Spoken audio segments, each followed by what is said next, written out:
looks like they haven't had water in forever. 16-year-old Cassidy Rice is looking back at Burundi, the African country where she spent part of her summer and left a piece of her heart. You might not see it every day, but every day I think about the kids, and every day I'll look at the pictures or something, there'll just be a picture that flashes on my computer of Africa, and I'm like, oh yeah, I remember that. These are the orphans Cassidy raised thousands of dollars for in 2011. That was before she even went to Burundi to see the impact her efforts are having on a community a world away. I never thought I'd be able to. I just thought that was just, you see that on movies, and that's just too big of a picture. I'm just one person, I can't do that. But I guess it takes one person to actually make a change. Cassidy is a part of Loveworks, a ministry encouraging youth to fundraise for poverty-related causes internationally. So far, Loveworks has raised more than $100,000. All of the money raised goes to communities in need through partnerships with grassroots organizations. If the world needs to change, then whose job is it to change it? Ours. Loveworks is headed by 29-year-old Graham Watt. He visits schools, church groups, universities, and more. He calls on youth to spend themselves and their talents on behalf of the poor. And that's what I think so different and so unique about Loveworks is we don't roll out a specific campaign or strategy and say, hey, we want you to do this specific thing. We don't want to put something in their hands that they can do. We want to actually challenge them to create something that is unique to them. My story is really the same thing, but maybe on a different level. For me, it's been about discovering my calling and what to do with my life. Do you remember in Matthew chapter 22, Jesus is asked... Graham's journey began as a youth pastor at a local church. Teenagers kept saying they felt powerless when asked to help the poor. There was all these excuses that would come with it. You know, I'm too young, I'm not good at anything, I don't have any money. All of these excuses started coming out, and so we just wanted to find a creative way to address those. Graham started Loveworks with a small group part-time. Then by chance, he met Bill Rice, Executive Director of Youth for Christ in Edmonton, and Cassidy's father. It was Bill who encouraged Graham to take on Loveworks full-time. Our culture is inundated with fundraising, but I think there's a lot more to this.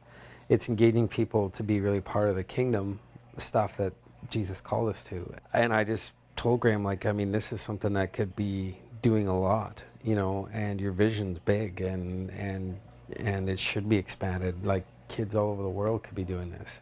Just over a year after Graham quit his job as a youth pastor, Loveworks is growing worldwide. With one event, they raised $37,000. Wow. In one event. Loveworks brings youth together to discuss ways they can raise funds in 8 areas of global development, such as education, health, and food security. These conversations are just the beginning.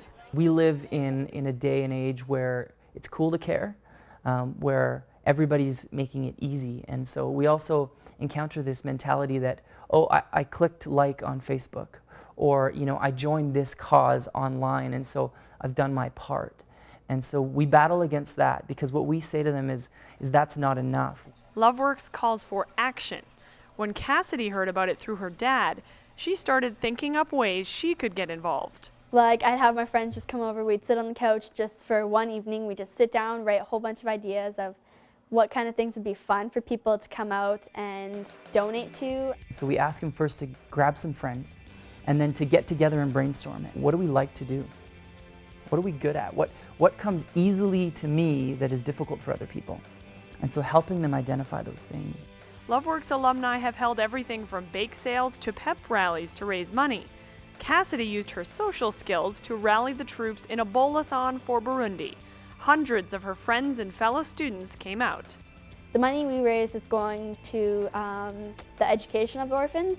In total, Cassidy helped raise $2,700 for orphans in Gitega, Burundi. She didn't know these children, but was about to meet them face to face. We wanted her to experience poverty firsthand. Loveworks invited Cassidy on a 2.5-week journey to Burundi so she could see the very people she was helping. I figured, okay, I'm going to do this. I'm going to go to Burundi, and I'm going to see this. I'm going to see the poverty, and it's actually going to change me. By July, Cassidy was on a journey down the red dirt roads of Burundi. I just sat there, and I was like, I'm in Africa. I couldn't believe it took me like 5 days to actually realize, like, I'm in Africa.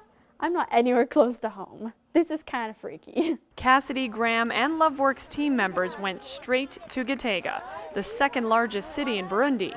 There, Cassidy saw the orphanage she had heard so much about and had done so much for. The orphanage, that's like my love.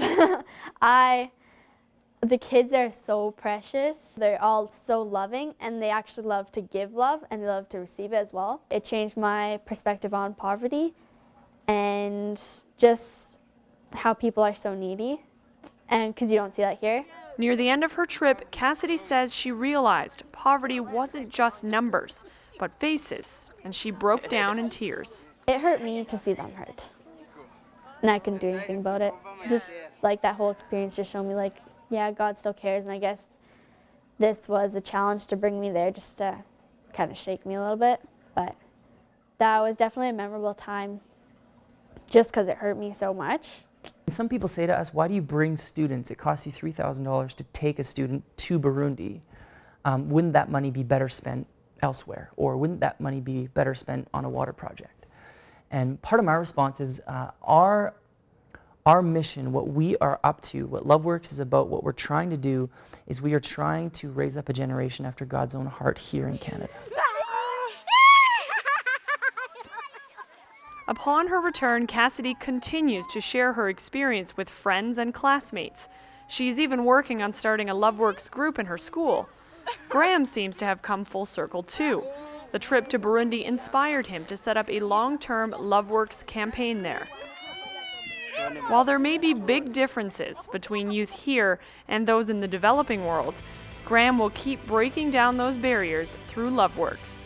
It's like cracking the door open and just kind of opening the possibility for them. It's a launching pad, it's a springboard towards a lifelong pursuit of biblical justice. They have everything that it takes right now to change the world. For 100 Huntley Street in Edmonton, I'm Meagan Kelly.